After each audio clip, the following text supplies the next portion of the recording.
partially evolved primates, that we will get over our fear of death or our need for worship and our willingness to believe in gods.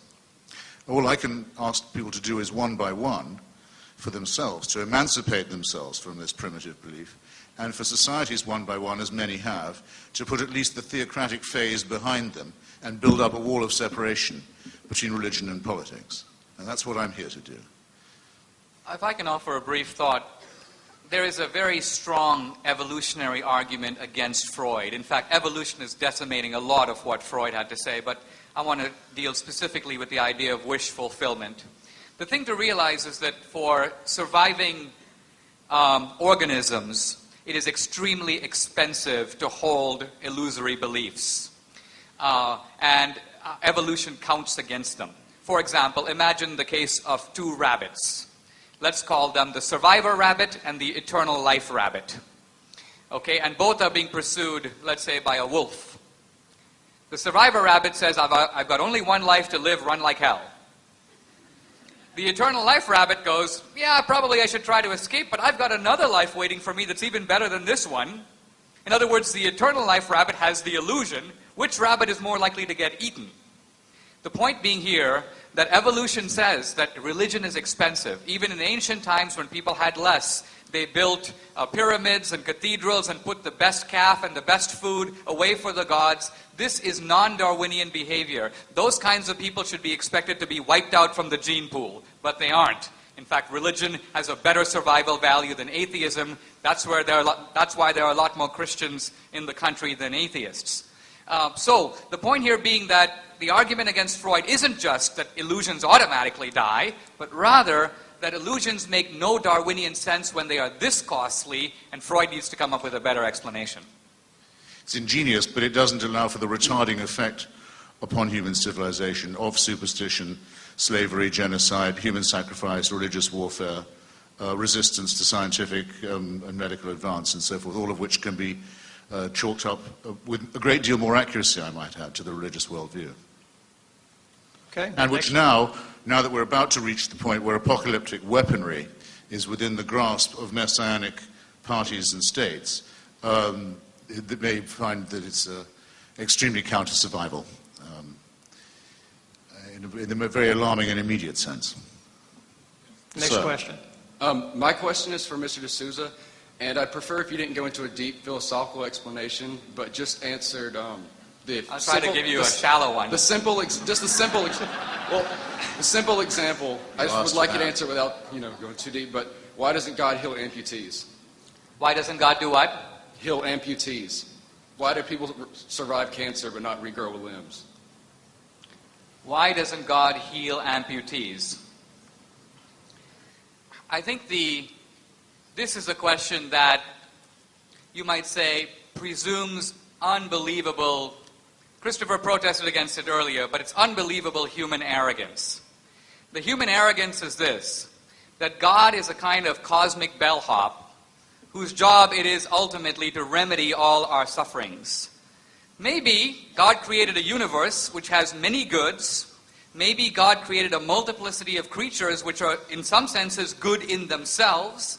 Maybe human beings are part of those goods, but also subject to the same natural laws that affect the universe, so that earthquakes, tsunamis, natural disasters, as human evil, that's the product of free will. Maybe God's plan is ultimately providential. It concerns salvation, your soul, the next life. So even if God were to grow back your limb, you're still going to die. And what good is that going to do if you've got a long limb, but ultimately you die separated from God? So you may say that God has perhaps a little bit of better priorities than we do. Genius. Next question. In your earlier, in your first speech, that Christianity, the hypothesis of Christianity, is void because we change our story, so to say. Isn't that one of the main corollaries of the scientific method, that you change your theories with new data and adapt it so that it fits the evidence and not the other way around? I'm not sure I got the first part of your question. Yes, of course, that's the scientific method is to be always in doubt and to be always willing to test your own assumptions against new evidence, but that's completely different from the affirmation of faith. The affirmation of faith is a presupposition.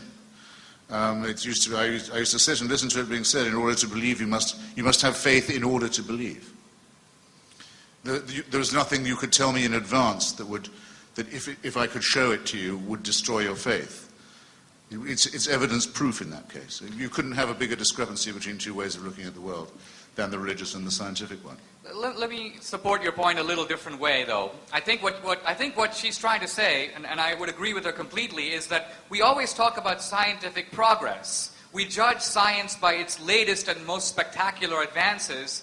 We judge religion by, you may say, its oldest and crudest interpretations. And so we don't concede religion the chance to progress like science. I mean, I could attack science by saying, let's look at those early scientists who, when people got sick, would cut them open and start bleeding them to death. Let's look at the ridiculous theories of people like Thales, who lived in the 5th or 6th century before Christ, and that would be an indictment against science. You'd say, no, let's judge science by its best guy. Let's put up Einstein.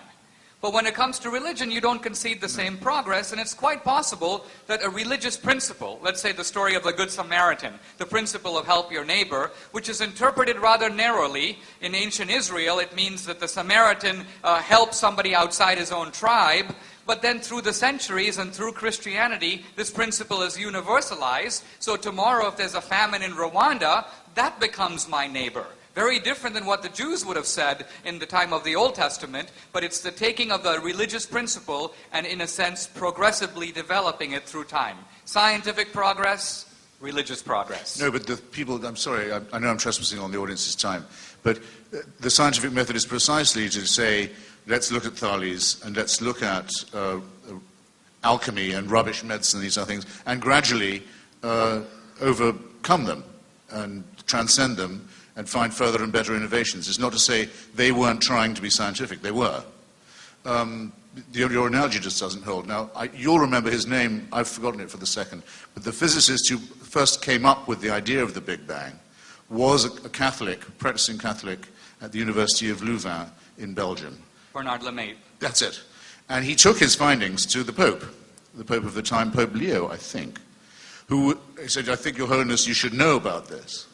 And Pope Leo took it in as well as he could. He said, it was very impressive stuff. He said, if you like, I'll make it an article of faith. I'll say that all Catholics have to believe this. Now do you see the difference between the scientific and the religious method? I think that's the best illustration that I know. Professor Lemaitre said, actually, no, Your Holiness, I don't think that would be quite the way to spread the word. But there you go. Okay, next question. Thank you both for being here. My question is for Mr. D'Souza. If you wanted to logically demonstrate the existence of God to an 11 or 12-year-old, how would you do that? The question is, how would you make the case to a 12-year-old that God exists? And this is a very pertinent question, since I have in my house a 14-year-old daughter. And so we all have to make this case to our children, particularly now that we live in secular culture. You can't just assume it. I think that one of the best ways to show a child is to point to morality. Because children have a very clear, undiluted, and you may say undistorted sense of right and wrong. See, when we're adults, we develop cunning rationalizations. Because we want to do something that runs against morality, we try to invert the principle. In other words, we become extremely and ingeniously Clintonian in a way that Christopher Hitchens would fully understand. We try a moral inversion, which the right becomes wrong, the wrong becomes... Children don't do that. There's, in the child, you may say, this sort of... The innocence of the child is, in a sense, the clear recognition of the difference. And so in that sense, children hear within themselves the voice. Children are actually natural theists. You don't have